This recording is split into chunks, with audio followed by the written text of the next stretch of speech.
Hi everyone, I'm going to make a video today about transforming lower sexual energy into higher consciousness and enlightenment. So I'm in the forest because I get distracted unless I make my videos in the forest where there is no one and it's peaceful and calm. So this is where I'm choosing to make my videos. In the 3D realm, sexual energy is very misused and it's very low frequency. There's lots of things going on that you may not be aware of, causing your sexual energy to be depleted.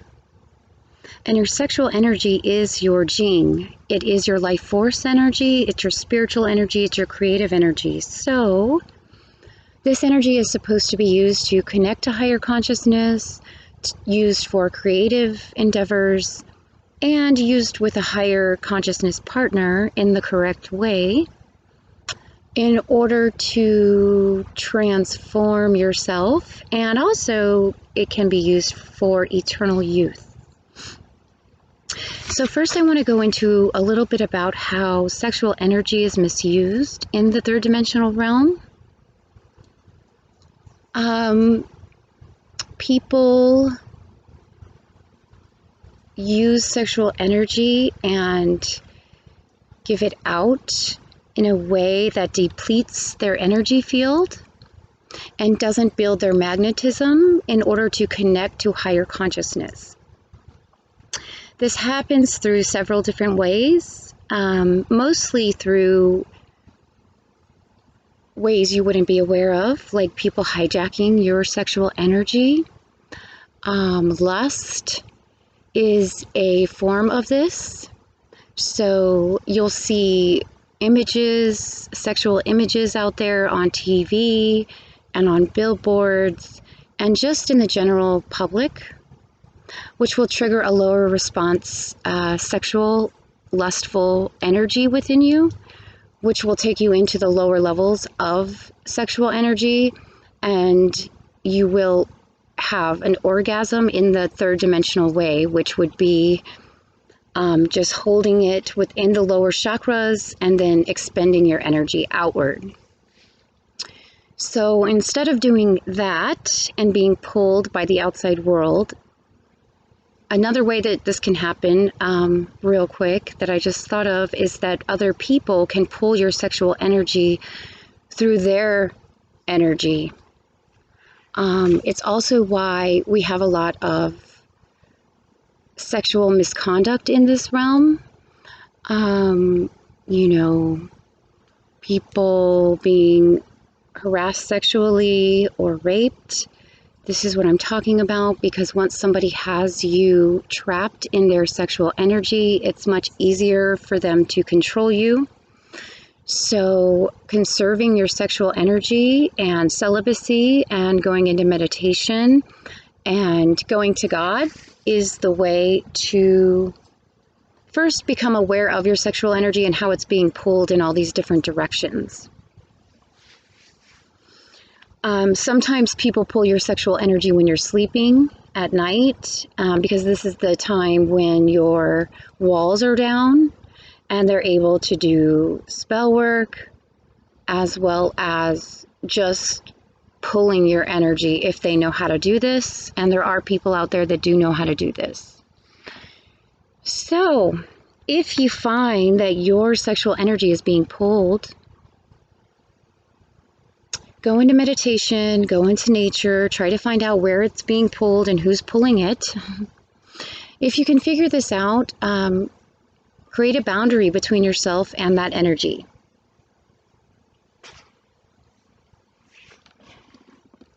And you do this by becoming very grounded in your own energy, by being very purified in your intentions every day. And it's a hard thing to remind yourself of with everything else going on. But if you feel yourself being in a highly passionate sexual energy, try to calm yourself down, because this is the first step to raising the sexual energy up from your lower chakras into your higher chakras and through the crown chakra to connect with higher consciousness.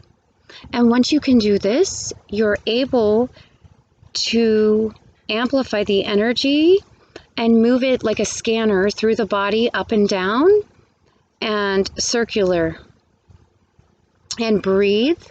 And then it just becomes your whole being. Then you're able to hold on to your sexual energy and no one else can take it from you.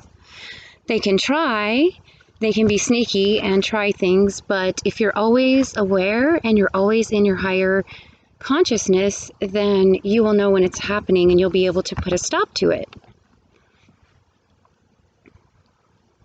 Our sexual energy is how we manifest in this realm. Our sexual energy is how we connect to God. And this is why monks and nuns take a vow of celibacy. So they're able to connect to God consciousness, to higher consciousness, and to truly find themselves within. No one outside of you will give you the love that you need through any sexual act.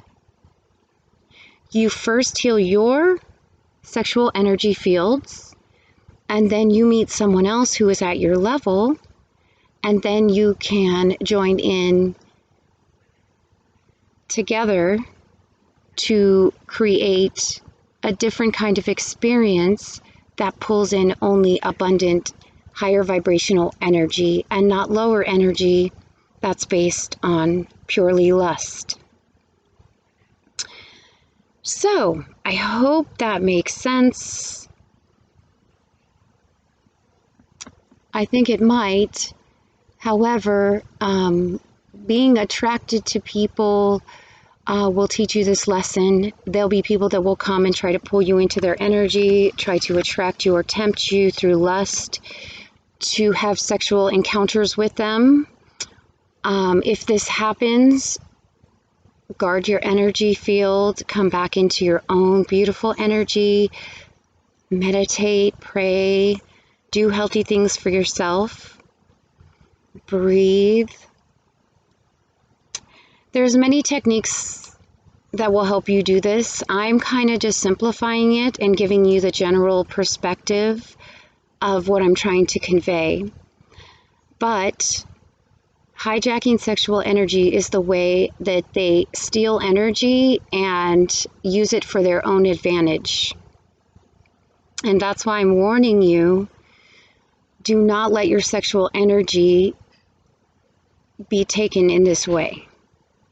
Protect yourself and your energy always. So, I'm going to make more videos on this. It's a hard subject to talk about because no one in this realm really understands it. I guess the best way to describe what I'm talking about would be Tantra, but even that is limited in its scope of what I'm describing. Full ecstatic bliss moving through the body and at the same time being very pure and calm and grounded in the earth plane is what I'm describing here. And that ecstatic, blissful energy creates new ways of being in this realm. So there's some distractions coming down the path. So if you hear something in the background, that's what it is.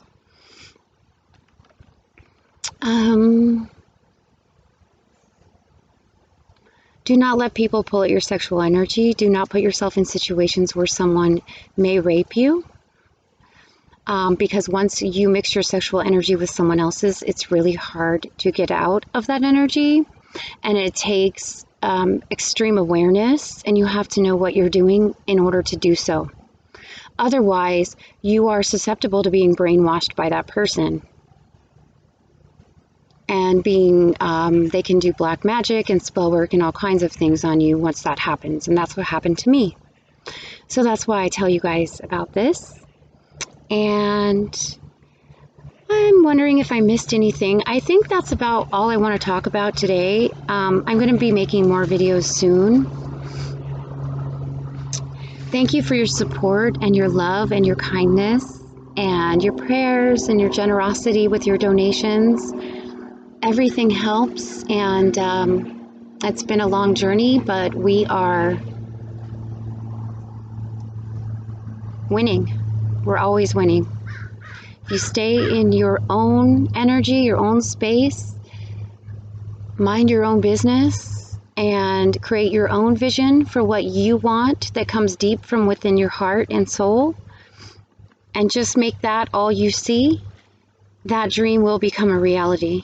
But first you have to heal yourself in your energy field. All right, everybody. Well, I love you so much. Have an excellent day, and I'll see you next time.